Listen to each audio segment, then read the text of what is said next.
Hey guys, so today we'll read Deuteronomy Chapter 14, and today is the verse of the day, Philippians 1, verse 9 through 12, and this is my prayer, that your love may abound more and more in knowledge and depth of insight, so that you may be able to discern what is best and may be pure and blameless for the day of Christ. Amen. So today, we already did Deuteronomy Chapter 14. Deuteronomy Chapter 14. You are the children of the Lord your God. Do not cut yourselves, or shave the front of your heads for the dead, for you are a people holy to the Lord your God. Out of all the peoples on the face of the earth, the Lord has chosen you to be his treasured possession. Do not eat any detestable thing.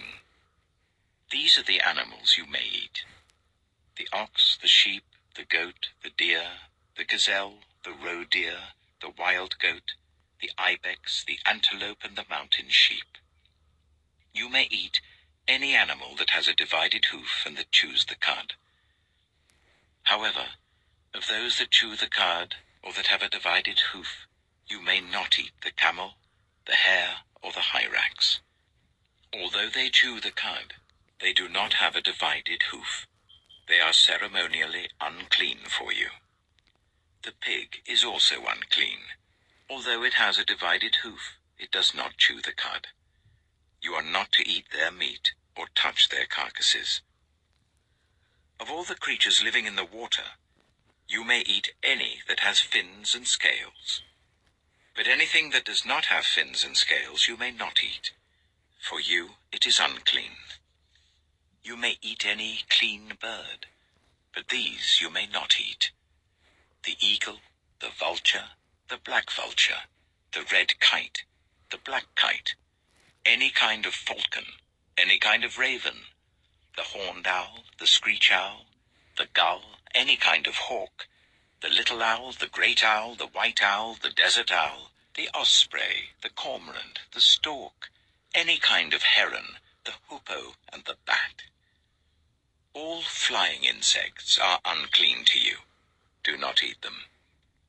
But any winged creature that is clean you may eat.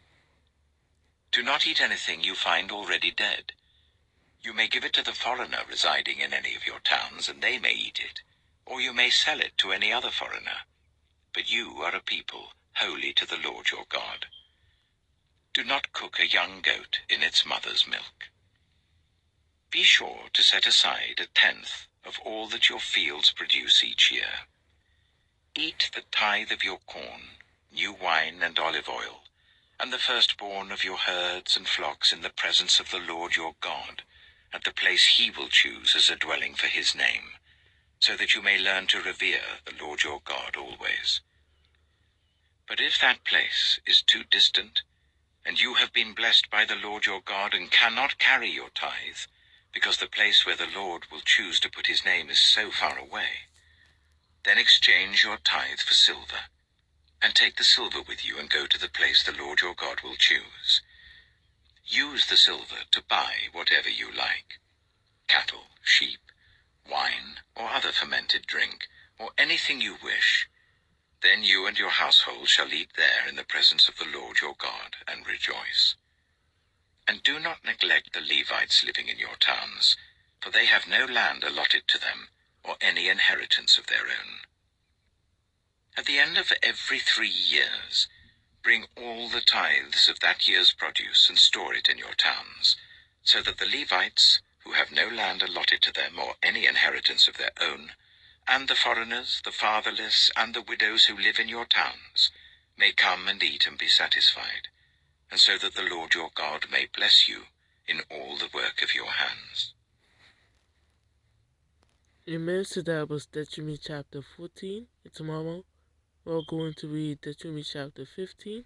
I'm going to end the video off here. And you guys have a blessed night. Amen.